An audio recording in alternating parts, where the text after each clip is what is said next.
Hi hello friends, welcome to MR study guide channel. ఈరోజు సైకాలజీలో ఉన్న ఇంపార్టెంట్ టాపిక్ చూద్దాం. విస్మృతి రకాలు. యాక్చువల్గా విస్మృతి అంటే మర్చిపోవడం. ఈ మర్చిపోవడం అనేది 4 రకాలుగా ఉంటుంది. ఈ 4 రకాలు ఒకసారి చూసే ప్రయత్నం చేద్దాం. 1, అనుపయోగం వల్ల విస్మృతి. 2, అపసామాన్య విస్మృతి. ఇది మళ్ళీ 2 రకాలు. అమ్నీషియా, స్మృతి నాశనం, ఫ్యూగ్. నెక్స్ట్ 3వది దమనం, ప్రేరేపిత విస్మృతి. 4వది జోక్యము, అవరోధము, పురోగమన అవరోధము. నెక్స్ట్ ఇక్కడ చూసినట్లయితే అభ్యసించినప్పుడు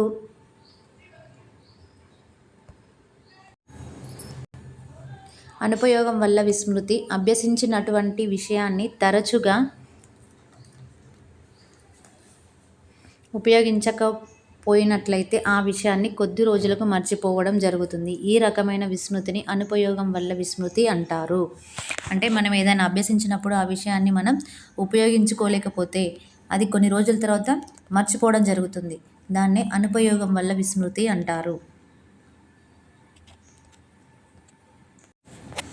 ఒకసారి ఇక్కడ ఎగ్జాంపుల్ చూసుకున్నట్లయితే, శాబ్దిక అంశములను తరచుగా ఉపయోగించకపోతే మర్చిపోతాం, కానీ చాలక కృత్యాలకు ఇది వర్తించదు. అంటే ఏమైనా మనం గుర్తుపెట్టుకున్న విషయాలను వాటిని ఉపయోగించకపోతే అది కొన్ని రోజుల తర్వాత మర్చిపోతాం. ఆర్ట్స్ గ్రూప్ విద్యార్థులు తమ క్రింది తరగతులలో చదివిన గణిత భావనలు, గణిత సూత్రములు మర్చిపోవడం అనేది ఏ రకమైన విస్మృతి అంటే అనుపయోగం వల్ల జరిగే విస్మృతి. అంటే ఆర్ట్స్ విద్యార్థులు 10th వరకు మ్యాథ్స్ చదివి ఆర్ట్స్ విద్యార్థులు అంటే అక్కడికి వెళ్ళిన తర్వాత, ఆర్ట్స్కి వెళ్ళిన తర్వాత వాళ్ళు మొత్తము సోషల్కి సంబంధించింది, లేదంటే సివిక్స్, హిస్టరీ అవి చదువుతున్నప్పుడు వాళ్ళు కింది తరగతిలో చదివిన ట్రిగనామెట్రీ, సెట్స్ ఇవన్నీ మర్చిపోవడం జరుగుతుంది. దాన్నే అనుపయోగం వల్ల, అంటే వాళ్ళు తర్వాత ఉపయోగించినప్పుడు వాళ్ళు మర్చిపోవడం జరుగుతుంది. నెక్స్ట్ ఇంకొక ఎగ్జాంపుల్, 10వ తరగతి వరకు మాత్రమే హిందీ చదివిన విద్యార్థి కొద్ది సంవత్సరాల తర్వాత చాలా వరకు ఆ హిందీ పదములను, అర్థములను మర్చిపోవడం అనుపయోగం వల్ల జరిగే విస్మృతి. నెక్స్ట్ ఇక్కడ చూసినట్లయితే, మెదడుకు ఏదైనా ఆఘాతం సంభవించడం ద్వారా గత స్మృతులను కోల్పోయినట్లయితే అలాంటి విస్మృతిని అపసామాన్య విస్మృతి అంటారు. మెదడుకి ఏదైనా బలంగా దెబ్బ తగిలినప్పుడు గతంలో జరిగిన సంఘటనలు అన్నీ మర్చిపోయినట్లయితే దాన్ని అపసామాన్య విస్మృతి అంటారు. ఈ అపసామాన్య విస్మృతి 2 రకాలు. 1, పురోగమన అమ్నీషియా. 2, తిరోగమన అమ్నీషియా. నెక్స్ట్ చూసినట్లయితే ఫ్యూగ్. అమ్నీషియా స్మృతి నాశనం. మెదడుకు ఏదైనా ఆఘాతం సంభవించడం వల్ల గత స్మృతులను క్రమక్రమంగా కోల్పోవడాన్ని అమ్నీషియా అంటారు. మెదడుకి ఏదైనా గట్టిగా దెబ్బ తగలడం వల్ల గతంలో జరిగిన విషయాలను మెల్లగా, అంటే కొంతగా మర్చిపోవడం జరుగుతుంది. దాన్ని అమ్నీషియా అంటారు. నెక్స్ట్ ఇక్కడ చూసినట్లయితే, అమ్నీషియాకు గురైన వ్యక్తులలో కాలం గడిచే కొలది విస్మృతి ఎక్కువ అవుతూ ఉంటుంది. అయితే వీరిలో అవ్యక్త స్మృతి, విధానాత్మక స్మృతి మాత్రం స్థిరంగానే ఉంటుంది. అంటే కొన్ని రోజుల తర్వాత వాళ్ళు కొంతగా మర్చిపోవడం జరుగుతుంది. విధానాత్మక స్మృతి అంటే వాళ్ళు ఏం చేయాలో అది మాత్రం గుర్తుంటుంది. గతంలో జరిగిన విషయాలు మాత్రమే మర్చిపోవడం జరుగుతుంది. ఇక్కడ ఒకసారి ఎగ్జాంపుల్ చూసుకున్నట్లయితే, ఒక లారీ యాక్సిడెంట్లో మెదడుకు దెబ్బ తగిలిన రాజుకు ఆ యాక్సిడెంట్ నుండి కోలుకున్న కొద్ది రోజుల నుండి గత స్మృతులను క్రమానుగతంగా కోల్పోవడం ప్రారంభించాడు. దీనిని అమ్నీషియా, స్మృతి నాశనం అంటారు. ఆఘాతం వల్ల గత స్మృతులు క్రమక్రమంగా మర్చిపోవడం అమ్నీషియా అవుతుంది. నెక్స్ట్ ఇక్కడ చూసినట్లయితే, అల్జీమర్ మతిమరుపు వ్యాధికి గురైన వ్యక్తులలో కూడా అమ్నీషియా కనిపిస్తుంది. అల్జీమర్ అనే వ్యాధి గురైతే ఆ వ్యక్తిలో కూడా అమ్నీషియా కనిపిస్తుంది. అంటే కొద్దిగా మర్చిపోవడం జరుగుతుంది గత విషయాలను క్రమక్రమంగా మర్చిపోవడం అనేది తిరోగమన అమ్నీషియా. వర్తమాన విషయాలను మర్చిపోవడం అనేది పురోగమన అమ్నీషియా. గత విషయాలను మర్చిపోవడం ఏమో తిరోగమన అమ్నీషియా. వర్తమాన విషయాలు అంటే ప్రజెంట్ జరుగుతున్న విషయాలను మర్చిపోవడం ఏమో పురోగమన అమ్నీషియా.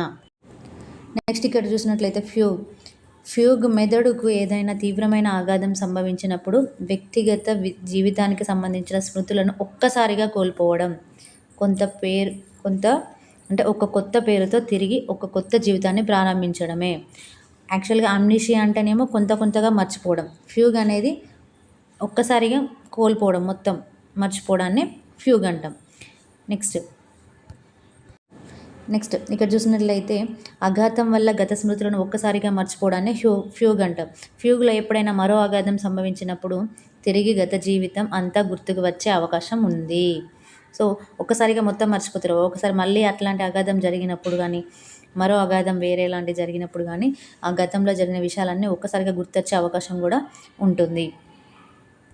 నెక్స్ట్ ఇక్కడ ఎగ్జాంపుల్ చూసినట్లయితే రాము ఆటలో తన తమ్ముడైన సుబ్బుని ఒక బండరాయి మీదికి తోయడం వల్ల మెదడుకు తీవ్రమైన దెబ్బ తగిలి స్పృహ కోల్పోయాడు. చికిత్స తర్వాత స్పృహలోకి వచ్చిన సుబ్బు తన పేరును, తన వివరాలను ఏవి చెప్పలేకపోతున్నాడు. దీనిని ఎలాంటి అపసామాన్య విస్మృతి అంటారంటే ఒక్కసారిగా మర్చిపోయాడు కాబట్టి దాన్ని ఫ్యూగ్ అంటారు.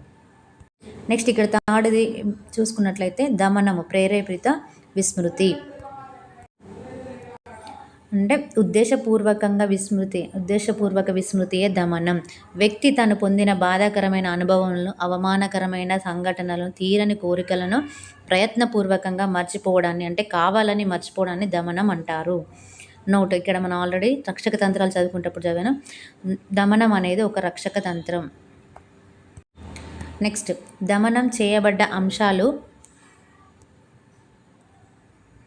వ్యక్తి యొక్క అచేతనంలో నిక్షిప్తమై ఉంటాయి. ఇవి కళల రూపంలో, మానసిక రుగ్మతల రూపంలో బహిర్గతం అవుతాయి. దమనం చేయబడ్డ అంశాలు అంటే కావాలని తనకు తానుగా మర్చిపోయాడు కదా, మర్చిపోయేటి అన్నీ అచేతనంలో నిక్షిప్తమై ఉంటాయి. ఇవి కళల రూపంలో కానీ, మానసిక రుగ్మతల రూపంలో కానీ బహిర్గతం అవుతాయి. నెక్స్ట్ ఇక్కడ చూసినట్లయితే ఒక పుట్టినరోజు ఫంక్షన్లో స్నేహితుల మధ్య జరిగిన అవమానమును శృతి ఉద్దేశపూర్వకంగా మర్చిపోయే ప్రయత్నం చేసి కొద్ది రోజులకు ఆ సంఘటనను పూర్తిగా మర్చిపోయినది. ఇలాంటి విస్మృతిని దమనం అంటారు.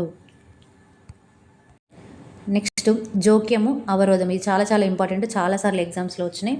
సో గుర్తుంచుకునే ప్రయత్నం చేయండి. రెండు సారూప్య అంశములను కొంతకాల వ్యవధులలో నేర్చుకున్నప్పుడు ఒకదానిని గుర్తుకు తెచ్చుకోవడంలో రెండవది అడ్డు తగులుతూ ఉండడాన్ని జోక్యము లేదా అవరోధము అంటారు. నెక్స్ట్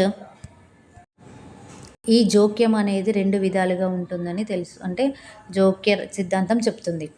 అదేంటంటే ఒకటి పురోగమన అవరోధం, రెండు తిరోగమన అవరోధం. ఈ పురోగమన అవరోధం చాలా చాలా ఇంపార్టెంట్, చాలాసార్లు ఎగ్జామ్లో వచ్చింది. కొత్తగా నేర్చుకున్న విషయ పునఃస్మరణలో గతంలో నేర్చుకున్న విషయం అడ్డు తగులుతూ ఉన్నట్లయితే దాన్ని పురోగమన అవరోధం అంటారు.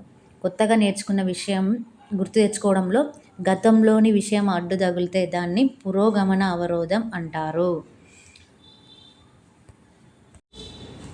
అంటే కొత్త అభ్యసన పునఃస్మరణకు పాత అభ్యసనం అడ్డు తగిలితే దాన్ని పురోగమనం అంటారు.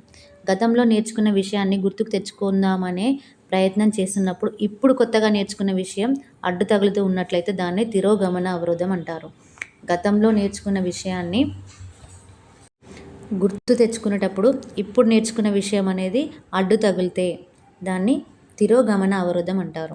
పురోగమన అవరోధం, తిరోగమన అవరోధం కన్ఫ్యూజ్ అవ్వకుండా గుర్తుపెట్టుకోవాలి. ఖచ్చితంగా ఇందులోంచి ఒక మార్క్ క్వశ్చన్ వస్తుంది.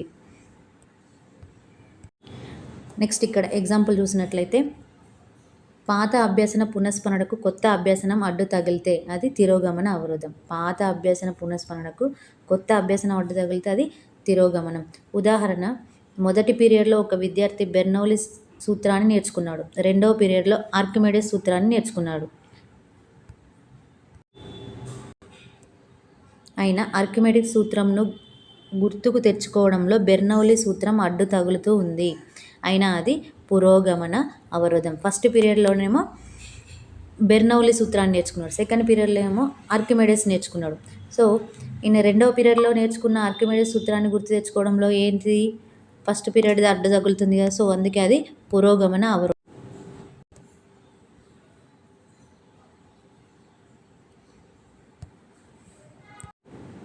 నెక్స్ట్ ఇక్కడ చూస్తున్నట్లయితే బెర్నౌలీ సూత్రంను గుర్తుకు తెచ్చుకోవడంలో ఆర్కిమెడిస్ సూత్రం అడ్డు తగిలితే అది తిరోగమన అవరోధం. నెక్స్ట్ మొదట ఆఫ్రికా ఖండంలోని పర్వతముల పేర్లు నేర్చుకున్న విద్యార్థులు తర్వాత ఐరోపా ఖండంలోని పర్వతముల పేర్లు నేర్చుకున్నారు. అయినా ఏ అనే విద్యార్థికి ఐరోపా ఖండంలోని పర్వతముల పేర్లను గుర్తుకు తెచ్చుకోవడంలో ఆఫ్రికా ఖండ పర్వతముల పేర్లు అడ్డు తగులుతూ ఉన్నాయి. ఇది ఏ అవరోధం అంటే ఫస్ట్ ఏం నేర్చుకున్నాడు? ఆఫ్రికా ఖండంలోని పేర్లను నేర్చుకున్నాడు. తర్వాత ఐరోపా ఖండంలోని పేర్లను నేర్చుకున్నాం.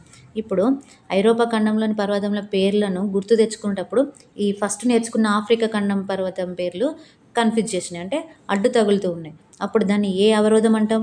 అంటే మనం ఏది నేర్చుకునేటప్పుడు ఆయనకు అవరోధంగా అనిపిస్తుంది? ఇప్పుడు వర్ధమానం అంటే ప్రజెంట్ నేర్చుకునేది అంటే ఐరోపా ఖండం పర్వతాలు నేర్చుకునేటప్పుడు ఆఫ్రికా ఖండం పర్వతాలు పేర్లు అడ్డు తగిలినాయి. అంటే పాతవి ఇప్పుడు ప్రజెంట్ నేర్చుకునే వాటికి అడ్డు తగులుతున్నాయి కాబట్టి అది ఏమవుతుంది? పురోగమన అవరోధం. నెక్స్ట్ ఇక్కడ చూసినట్లయితే బి అనే విద్యార్థికి ఆఫ్రికా ఖండంలోని పర్వతముల పేర్లు గుర్తుకు తెచ్చుకోవడంలో ఐరోపా ఖండం పర్వతం పేర్లు అడ్డు తగులుతూ ఉన్నాయి. ఇది ఏ అవరోధం అంటే తిరోగమన అవరోధం. అంటే ఆయన ఆఫ్రికా ఖండం పేర్లు గుర్తు తెచ్చుకునేటప్పుడు ఐరోపా ఖండం అడ్డు తగిలినాయి. సో పాతవి గుర్తు తెచ్చుకునేటప్పుడు ఈ కొత్తవి అడ్డు తగిలినాయి. దాన్ని తిరోగమనం అంటారు. గుర్తుంచుకునే ప్రయత్నం చేయండి, చాలా చాలా ఇంపార్టెంట్. నెక్స్ట్ ఇంకొక ఎగ్జాంపుల్ ఇది చూసినట్లయితే మీకు ఈజీగా అర్థమవుతుంది. సుమతి శతకం నేర్చుకున్న తర్వాత అంతకు మునుపు నేర్చుకున్న వేమన శతక పద్యాన్ని గుర్తుకు తెచ్చుకోవడంలో విద్యార్థి ఇబ్బందులు ఎదుర్కొంటున్నాడు. ఫస్ట్ సుమతి శతకం నేర్చుకున్నాడు. అంటే సుమతి శతకం నేర్చుకున్న తర్వాత అంతకు మునుపు అంటే ఫస్టే వేమన శతకం నేర్చుకున్నాడు, తర్వాత సుమతి శతకం నేర్చుకున్నాడు. అప్పుడు ఏమైంది? వేమన శతకాన్ని గుర్తు తెచ్చుకునేటప్పుడు ఇబ్బందులు ఎదుర్కొన్నాడు. అది తిరోగమన అవరోధం. ఫస్ట్ వేమన శతకం నేర్చుకున్నాడు, తర్వాత సుమతి శతకం నేర్చుకున్నాడు. ఇప్పుడు ఆయన వేమన శతకాన్ని గుర్తు తెచ్చుకోవాలనుకుంటున్నాడు. సో అది సుమతి శతకం వచ్చి అడ్డు తగులుతుంది. దాన్ని ఏమంటాం? తిరోగమన అవరోధం అంటారు. నెక్స్ట్ విద్యార్థులలో సారూప్య అంశములను అభ్యసించేటప్పుడు ఈ పురోగమన తిరోగమన అవరోధములు ఏర్పడుతూ ఉంటాయి. అలాంటి అంశాలు బోధించేటప్పుడు వాటి మధ్య ఉండే భేదాలను, పోలికలను హైలైట్ చేసి చెప్పడం ద్వారా జోక్య ప్రభావాన్ని ఉపాధ్యాయుడు నివారించవచ్చు.